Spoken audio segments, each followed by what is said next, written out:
श्री स्वामी समर्थ. नमस्कार मंडळी. स्वामी महाराज तुमच्या सर्व चांगल्या इच्छा पूर्ण करो ही स्वामींच्या चरणी प्रार्थना करते आणि आजच्या व्हिडिओला सुरुवात करते.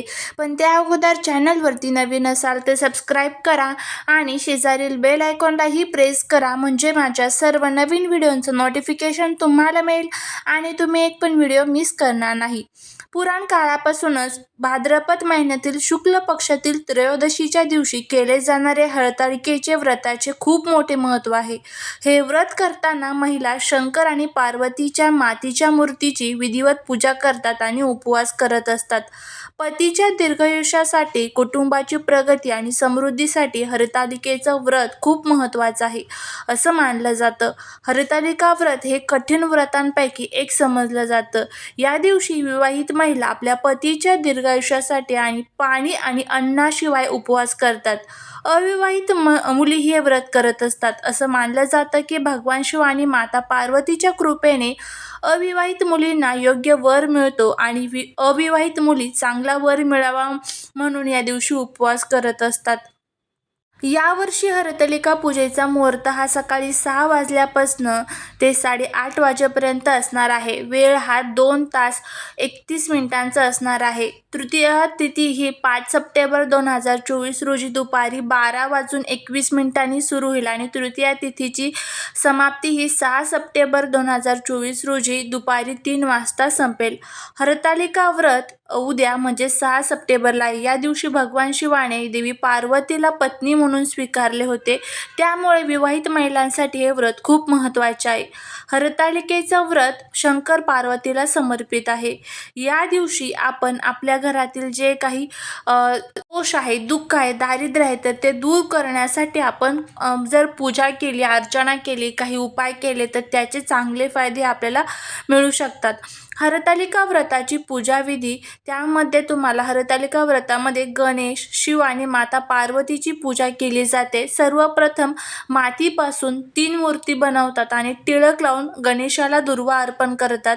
त्यानंतर भगवान शंकराला फुलं, बेलपत्र अर्पण करतात आणि नंतर माता पार्वतीला जे शृंगाराचं साहित्य असतं तर ते सर्व अर्पण करत असतात. त्यानंतर गणेशाची आरती, कथा वाचून मग शिव आणि पार्वतीची आरती आणि नैवेद्य तुम्हाला नंतर दाखवायचा असतो. तर अगदी अशा साध्या आणि सोप्या पद्धतीमध्ये तुम्हाला हे पूजन करायचं असतं. आणि हरतालिकेच्या पूजनामध्ये सर्वांनाच माहीत आहे की आपण जी मातीपासनं म्हणजेच वाळूपासनं जे शिवलिंग तयार करत असतो तर त्यावरती आपण 5 प्रकारच्या झाडांची पानं अर्पण करत असतो. मग ती कोणतीही असू शकतात. तुमच्या मनाने तुम्ही ही 5 प्रकारची झाडांची पानं अर्पण करायची आहेत. त्यामध्ये दुर्वा ह्या असाव्याच, त्याचबरोबर आंब्याचं पान, सीताफळाचं पान, त्याचबरोबर लिंब, बोर, तुमच्याकडे आजूबाजूला जी झाडं असेल, रुईचं पान, हे जी झाडं आहेत ना, तर त्यांची जी पानं आहेत तर ती तुम्ही या शिवलिंगावरती आपल्याला अर्पण करायचे असतात. आणि अगदी अशा साध्या आणि सोप्या पद्धतीमध्ये आपल्याला हे उपाय करायचे असतात. आता उद्या शुक्रवार आहे, हरतालिका आहे आणि प्रत्येकाच्या घरामध्ये काही ना काही अडचणी असतात आणि ह्या अडचणी दूर करण्यासाठीच आपल्याला हरतालिकेच्या दिवशी हा अतिशय प्रभावी असा हा उपाय करायचा आहे. आपल्या आजूबाजूला जी झाडं झुडपं असतात त्यामध्ये अनेक प्रकारच्या दैवी शक्ती असतात आणि ह्या दैवी शक्तीच आपल्या घरासाठी खूप महत्त्वाच्या असतात. तर आपल्याला हा उपाय कशा पद्धतीने करायचा आहे त्याबद्दलची संपूर्ण माहिती आपण घेणार आहोत. सर्वात प्रथम तुम्हाला या दिवशी काय करायचं आहे, म्हणजे सकाळी काय करायचं आहे बघा. स्वच्छ आंघोळ करून घ्यायची आहे आणि स्वच्छ आंघोळ केल्यानंतर तुमच्या आजूबाजूला जिथे कुठे रुईचं झाड असेल त्या रुईच्या झाडाजवळ तुम्हाला जायचं आहे. आता जे रुईचं झाड आहे तर ते पांढऱ्या रुईचं असावं. रुईमध्ये 2 प्रकार असतात, एक निळ्या कलरची रुई असते आणि एक पांढऱ्या कलरची रुई असते. तर यामध्ये आपल्याला निळ्या कलरची रुईचं जे पान आहे तर ते चालणार नाही.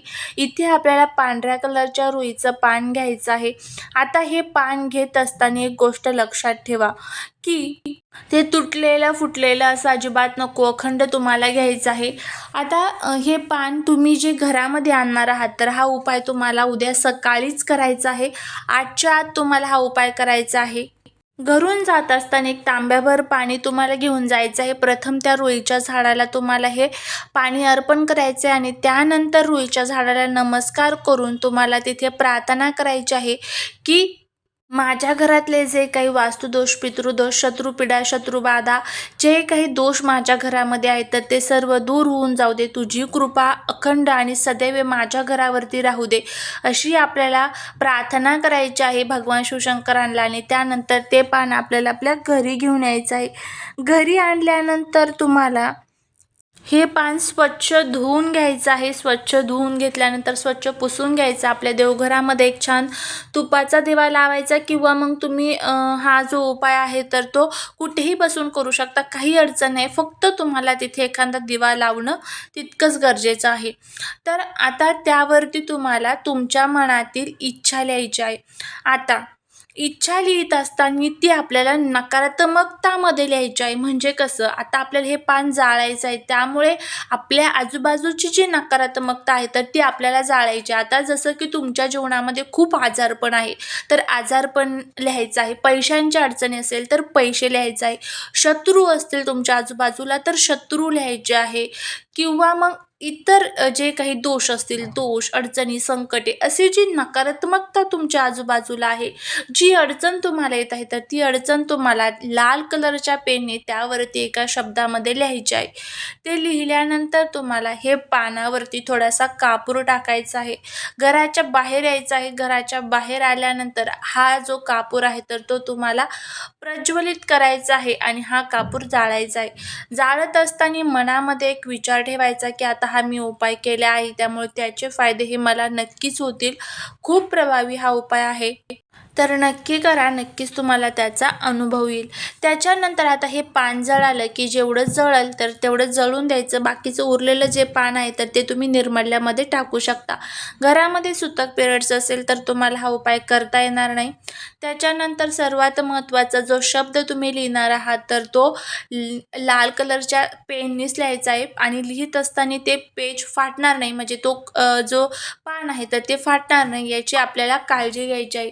त्याच्यानंतर पुढचं म्हणजे हे करत असताना आपल्या मनामध्ये कोणत्याही प्रकारचा निगेटिव्ह विचार येऊन देऊ नका. आता हे जे रुईचं झाड असतं तर त्यामध्ये तुम्हाला माहिती आहे की अनेक दैवी शक्ती असतात. याला आपण देवरुई असं सुद्धा म्हणत असतो. तर हा जो उपाय आहे तर तो एकदा करून बघा, नक्कीच तुम्हाला त्याचा फायदा होईल.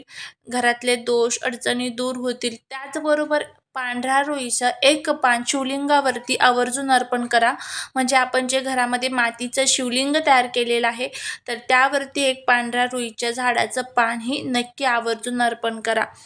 तर अशा पद्धतीने आपल्याला हा अगदी साधा आणि सोपा उपाय करायचा आहे. करून बघा, अनुभव येईल. फक्त मनामध्ये श्रद्धा आणि विश्वास ठेवून उपाय करा.